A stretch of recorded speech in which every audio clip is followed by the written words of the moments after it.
ಇವತ್ತೇನು ನಮ್ಮ ಚಿತ್ರದುರ್ಗ ಜಿಲ್ಲೆ, ಶಿವಮೊಗ್ಗ ಜಿಲ್ಲೆ, ದಾವಣಗೆರೆ ಜಿಲ್ಲೆಗೆ ಬರ್ಮಾ ದೇಶದಿಂದ ಹಾಗೂ ಇಂಡೋನೇಷ್ಯಾದಿಂದ ಮಂಗಳೂರು ಹಾರ್ಬರ್ ಮೂಲಕ ನಮ್ಮ ಜಿಲ್ಲೆಗಳಿಗೆ ಕೆಲವೊಂದು ವರ್ತಕರುಗಳಿಗೆ ಬರ್ಮಾ ದೇಶದ ಅಡಿಕೆಗಳು, ಕಳಪೆ ಅಡಿಕೆಗಳು ಬರ್ತಿದ್ದಾವೆ. ಅದಕ್ಕೆ ರೆಡ್ ಆಕ್ಸೈಡ್ ಮಿಕ್ಸ್ ಮಾಡಿ ನಮ್ಮ ಸ್ಥಳೀಯ ಅಡಿಕೆ ಜೊತೆಗೆ ಅದನ್ನು ಬೆರೆಸಿ ಅವಾಗ ಏನಾಗುತ್ತೆ, ಬೆರೆಸಿದಾಗ ಏನಾಗುತ್ತೆ, ನಮ್ಮ ಸ್ಥಳೀಯ ಅಡಿಕೆಗೆ ಬರ್ಮಾ ದೇಶದಿಂದ 120 ರೂಪಾಯಿಗೆ ಅಲ್ಲಿ ಅಡಿಕೆ ಸಿಗುತ್ತೆ. ನಮ್ಮ ಸ್ಥಳೀಯ ಅಡಿಕೆ 550ರಿಂದ 600 ರೂಪಾಯಿ ಇರೋದ್ರಿಂದ ಅದನ್ನು ಕಲಬೆರಕೆ ಮಾಡೋದ್ರಿಂದ ನಮ್ಮ ಸ್ಥಳೀಯ ಅಡಿಕೆನ ರೇಟು ಡೌನ್ ಮಾಡ್ತಿದ್ದಾರೆ ಈ ಒಂದು ವ್ಯವಸ್ಥಿತ ಕೆಲವು ವರ್ತಕರುಗಳು.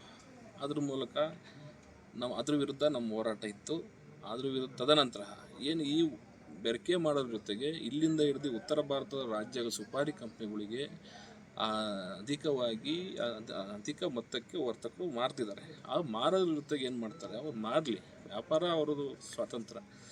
ಈ ನೆಲದ ಕಾನೂನಿನ ತೆರಿಗೆ ಕಟ್ಟಿ ಅವ್ರು ಹೋಗೋದು ಅವ್ರ ಹಕ್ಕಾಗಿರುತ್ತೆ. ಅದರಲ್ಲೂ ಕೂಡ ಈ ರಾಜ್ಯದ ಕೇಂದ್ರ ಸರ್ಕಾರ ಹಾಗೂ ರಾಜ್ಯ ಸರ್ಕಾರಕ್ಕೆ GST ವಂಚನೆ ಮಾಡ್ತಿದ್ದಾರೆ. ಇಲ್ಲಿಂದ ಹಿಡಿದು ಎಲ್ಲ 9 ರಾಜ್ಯಗಳು ದಾಟಿಸ್ತಾರೆ ಇವರು, ಯಾವುದೇ ತೆರಿಗೆಗಳನ್ನು ಕಟ್ಟದಲೆ. ಆದರೂ ಝೀರೋವರೆಗೆ ಯಾವುದೇ GST ಬಿಲ್ ಇರಲ್ಲ, ಯಾವುದೇ ಬಿಲ್ ಇತ್ತು ಅಂದರೆ ಅದು ಮುಂದ್ಗಡೆ ಕಂಪ್ನಿ ಬೋಗಸ್ ಇರುತ್ತೆ. ಈಗ ನಿಮಗೇನು ತೋರಿಸಿದ್ನಲ್ಲ ಯಾವ ರೀತಿ ಬೋಗಸ್ ಇರ್ತದೆ ಅಂತ.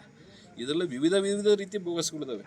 ಈ ಎಲ್ಲ ವಿವಿಧ ರೀತಿ ಸರ್. ಇದರಲ್ಲಿ ಸರ್ಕಾರಕ್ಕೆ ದಿನಕ್ಕೆ ಒಂದು 5 ಕೋಟಿ ರೂಪಾಯಿ, ರಾಜ್ಯ ಸರ್ಕಾರಕ್ಕೆ 5 ಕೋಟಿ ರೂಪಾಯಿ, ಕೇಂದ್ರ ಸರ್ಕಾರಕ್ಕೆ 5 ಕೋಟಿ, ಒಂದು ದಿನಕ್ಕೆ, ಒಂದು ತಿಂಗಳಿಗೆ 106 ಕೋಟಿ ರೂಪಾಯಿ ನಷ್ಟ ಆಗುತ್ತೆ. ಇದನ್ನು ಸರ್ಕಾರ ಗಮನಕ್ಕೆ ತಂದಿದ್ದೀವಿ. ಸರ್ಕಾರನೂ ಇದನ್ನು ವಿಶೇಷ ಸಮಿತಿ ರಚನೆಗೆ ಇದು ಮಾಡ್ಕೊಂಡು ಅದು ಕಾರ್ಯರೂಪ ಸೂಚಿಸ್ತೇವೆ. ಮುಂದಿನ ದಿನಗಳಲ್ಲಿ ನಾನು ಮುಖ್ಯಮಂತ್ರಿಗೆ ನಿಯೋಗವಾಗಿ ಯಾವ ರೀತಿಯಾಗಿ ಈ ನಡೀತಿದೆ ಅಂತ ಬ್ರೀಫಾಗಿ ಇದಕ್ಕೆ ಹೆಂಗೆ ಕಡಿವಾಣ ಹಾಕ್ಬೇಕು ಅನ್ನೋದ್ರ ಮೂಲಕ ನಾವು ಅವ್ರಿಗೆ ನಮ್ಮಿಂದ ಒಂದು ಮನವಿ ಕೊಟ್ಟು ಮುಂದಿನ ದಿನಗಳಲ್ಲಿ ಸರ್ಕಾರಕ್ಕೆ ಆದಾಯ ಬರೋ ನಿಟ್ಟಿನಲ್ಲಿ ಯುವ ಕಾಂಗ್ರೆಸ್ಸು ಹೋರಾಟ ಮುಂದುವರ್ಸುತ್ತೆ.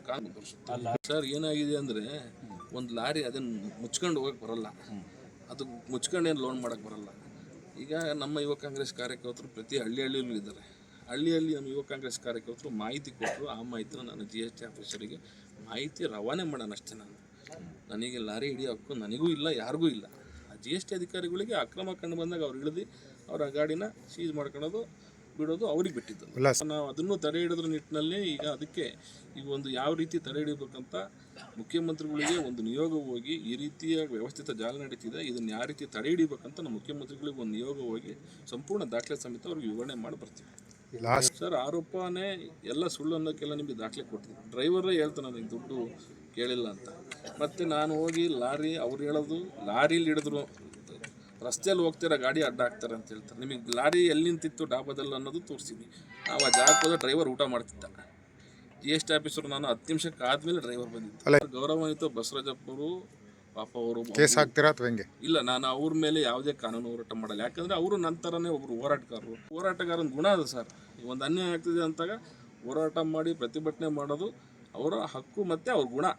ಆ ಗುಣದಿಂದ ಅವರು ಪಾಪ ಇಲ್ಲಿಗೆ ಬಂದಿದ್ದಾರೆ. ನನ್ನ ಬಗ್ಗೆ ಅವರಿಗೆ ಪೂರ್ವಾವಲೋಕನೆ ಗೊತ್ತಿಲ್ಲ. ಭಾಳಷ್ಟು ಜನ ಅವ್ರಿಗೆ ಕರೆ ಮಾಡಿ ಹೇಳಿದ್ದಾರೆ ನನ್ನ ವ್ಯಕ್ತಿತ್ವ, ನಾನು ಯಾವ ರೀತಿ ಅನ್ನೋದನ್ನ ಅವ್ರ ಗಮನಕ್ಕೆ ತಂದಿದ್ದಾರೆ. ಮುಂದಿನ ದಿನಗಳಲ್ಲಿ ನನ್ನ ಹೋರಾಟದ ಜೊತೆಗೆ ಅವ್ರನ್ನೂ ನಾನು ಇನ್ವಾಲ್ವ್ಮೆಂಟ್ ಮಾಡ್ಕೊಂಡು ಈ ಜಿಲ್ಲೆಯ ಸ್ಥಳೀಯ ಅಡಿಕೆಗೆ ಹೆಚ್ಚಿನ ಬೆಲೆ ಬರೋ ನಿಟ್ಟಿನಲ್ಲಿ ನಮ್ಮ ಹೋರಾಟ ಬಸವರಾಜಪ್ಪರ ಜೊತೆಗೆ ಸೇರಿ ಹೋರಾಟ ಮಾಡ್ತೀವಿ.